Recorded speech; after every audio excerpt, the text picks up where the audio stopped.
Dr. Dre ends up leaving Death Row, and he forms Aftermath. But originally it was called Black Market Records. Yeah. Right? And he asked you to join? Yeah. So now you're at Aftermath. Yeah.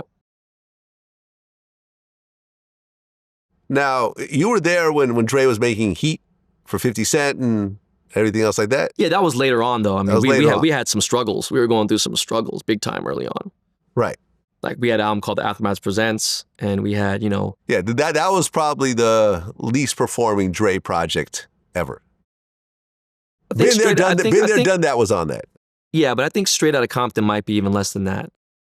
Well, you think Straight Outta Compton sold less? The soundtrack, remember? The one for the movie? Oh, the soundtrack. Yeah, it just came out.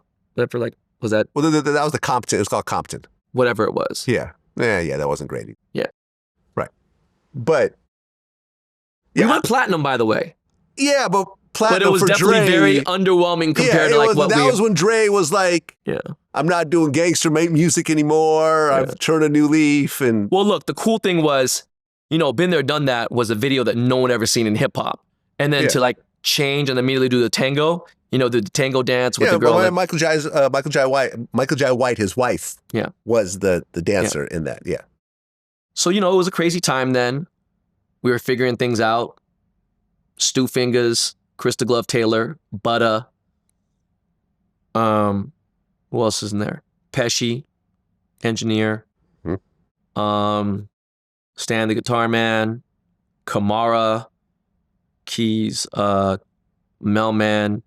Mel wasn't signed yet. We had got Mel signed on right before the Firm album. We had like 7 or 8 groups. King T. Oh yeah, he was at Aftermath. Yeah. Forgot about that. A&R King T's album, Thy Kingdom Come. Right, which never came out. I think he ended up putting out just independently. It was really depressing. It was a phenomenal.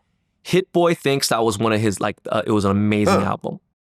Well, Dre starts working on 2001. Yeah. And Hitman was like one of the main artists on that. He's the only person that had a solo song on the entire album. Right. Yeah. It was Hitman and Eminem was on there as well. Yeah, but Eminem didn't have a solo song. Right. He was on songs with Dre. Yeah. Hitman wrote damn near like 75 or 80% of that album. Right.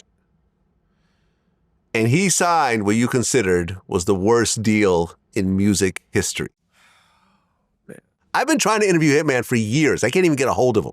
I can get a hold of him for you. Yeah? He follows me on Twitter still, and we talk a little bit here and there. I was his DJ, and All right. We got to get Hitman in here. I think it's time for him to tell his story. I think it's time. Yeah, because me and Sam Snead have talked about doing interviews, but I can't even get a hold of Hitman. Yeah. Let's do Hitman. Let's get Hitman in here. I want to talk about Big Yacht Publishing. Do you know who Taz Arnold is? Yes, actually I do. So Taz Arnold went to high school with him at Fairfax. He had a brand called Tisa. Him and Kanye were together a lot. They did a lot of business together, and he's very stylish. He's crazy. He was back in the day. He was a big vintage polo collector. Anyways, a lot of people would look at him and be like, "Wait, you from South Central? Nah, you ain't from LA like that, whatever." Because he dressed different. He was very flamboyant in his style.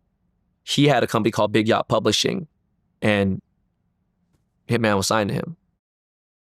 Right. Wasn't there a story, I kept hearing about this, was that Hitman, he was signed through him, but he was supposed to sign to Dre as an artist on Aftermath, but the deal didn't come together for whatever reason, because after 2001, you just didn't hear Hitman anymore. And we had an entire fucking... track 7 on Get Rich or Die Trying, it's like where the entire beat, it just sounds like a fucking gunshot. Even the snare is like, boom. Heat. Boom. Yeah, Heat. Heat, yeah. That was Hitman's song first. I believe it. We had that song first. We had an amazing album. Like, when I think of Last Days, me and Hitman dropped the mixtape, The Murder Weapon. Okay. It was amazing. It was a great mixtape. Well, yeah, you said that if he had signed even a decent deal, he would have made like $15 million. He would have made a good amount of money for sure. He'd have at least made 8 figures because, man, imagine just the publishing alone off 2001 and everything else. Like, he would have been all right. Yeah, Scott Storch became a multimillionaire after that album and so forth.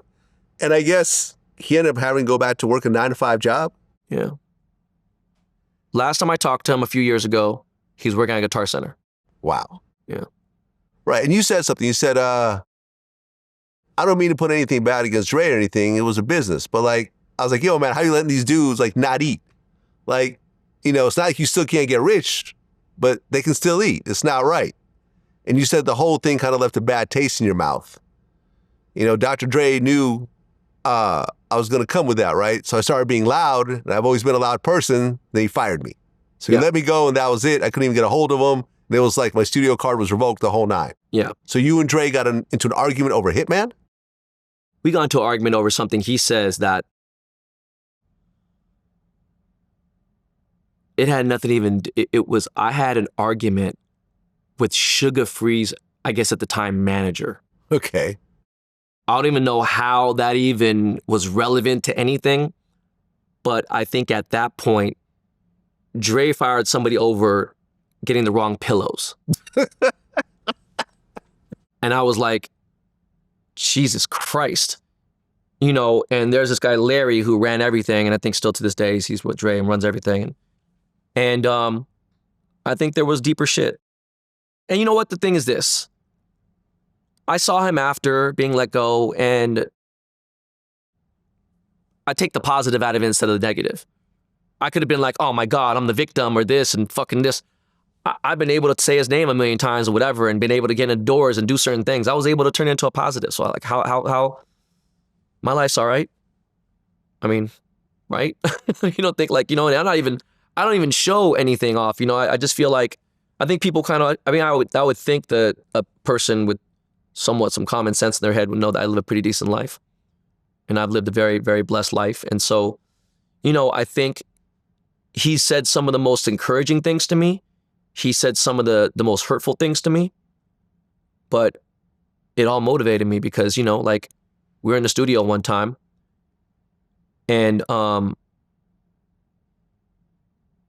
damn, I hate saying shit like this because I know it's gonna go like it's to get out there. But I think Mel was like, hey, Dre, you wanna make $100,000 real quick? I forgot it was like 2000, 2001. Remember the 2000 album already, the Chronic 2000, the Chronic 2000, the Dr. Dre 2001 already dropped. Mm-hmm. And he's like, well, what's going on? We're at Record One, Studio B, and the mailman's like, yo, bro, do you want to make it or not? And he's like, who is it? And he goes, Pharoahe Monch. And Dre's like, nah, I'm good. After taxes, that's 50. Nah, I'm cool, I'm straight. We're in there making a beat. And we were going over a bunch of things. And Mel's nickname's Emmy. And, you know, back then, if you wanted to flex in the studio, you had a custom MPC 3000. I remember I saw it. I was in the studio with Mailman at one point. Yeah. So he had the blue MPC. Yeah, it was all chromed out and everything, yeah. And he had Mailman 9 number because Major Harris, who was a legendary quarterback at West Virginia, is from Pittsburgh, the Hill Projects, where Mel's from. So we're going over this beat, and I was thinking to myself, like, damn, 30 minutes ago, this beat never existed in the world. And now it did, and I see Dre dissect stuff, and people say, oh, Dre don't make any beats. And he actually does. Sorry, get the fuck out of here, he does. And then I'm sitting over there, and I'm going over something, and we're on the thing. We're on the studio, we're on the board. And he looks over at me, and he goes, hey, Ben, all this time, you have access to me, and you never thought about making records. And at that point, every bit of my entire body, my soul, everything went to jelly and went out of my shoes and just was done. I was like, yo, I think I'm done with music. Because I dreamed of being a producer, like actually making music, doing everything, and I messed around a little bit, but I just love being a DJ. But I didn't look at it like, I should have looked at it in a Pete Rock sense or in a Premier sense and thought about it, because I had friends who came up after me and they were okay. They had placement on albums and did some records. But, you know, I've known Alchemist since Alchemist was like 13, 14 years old. I'm like, you know, he's still rocking today. And I just felt like I did have that ear. But then the whole trajectory of my life would have changed. But I just, at that point, he discouraged me so much with that thing that I was like, man, fuck this. Yeah, I mean, but to be fair, I spent years producing, you know, all through college and then even after my college career. And, I had MPC 60s and, ASR 10s and the whole nine. And one day I just woke up and said, I will never be Dr. Dre. I'll never be DJ Premier. If I stay at it, I might get a placement or two here and there, but... No, man, I really think I would have got something going, yeah, because I had so many connections, you know what I'm saying? But it's not about connections. It's about some people just have an ear. I had an ear. I had... Yeah, I had... Like a Dr. Dre ear, like that's special. I had a nasty ear, bro. Because I remember when I switched over to DJing, that's when things started to... I won Mixtape of the Year for the Tupac Rap Phenomenon. That's when things started to take off. And I'm like, okay, this is really what I should be doing. But at the same time, it would have consumed so much more in my life. And I think at that point, I was over it. Making beats is all consuming. Yeah.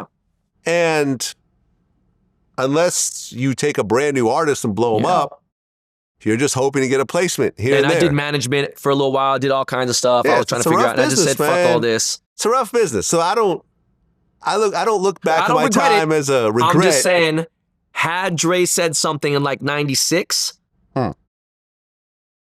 might not be here doing this interview talking about jewelry or we haven't even got there yet, but I'm saying, you know what I mean? Like, okay, so you leave Aftermath. Well, you were asked to leave Aftermath.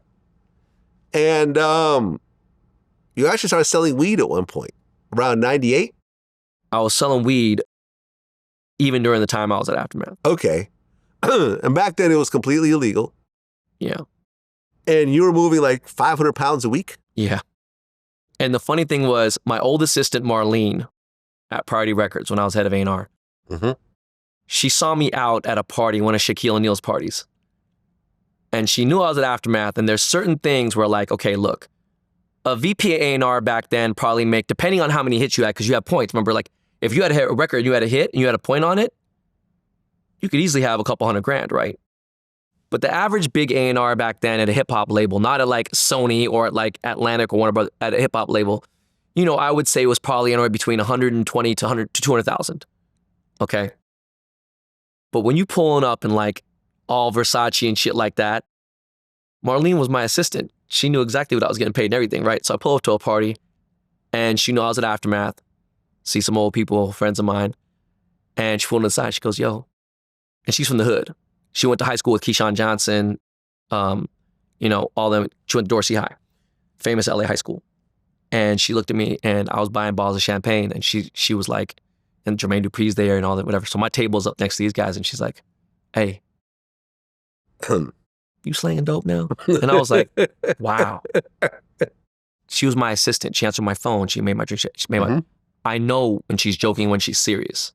There was no undertone of jokes at all whatsoever. She was dead ass serious. And I was like, wow. So yeah, I was selling weed back then. Okay. Did you ever get caught? No. Okay. Thank God. Yeah, thank God. Things could have went very different. They could have went very different because it was a different time then.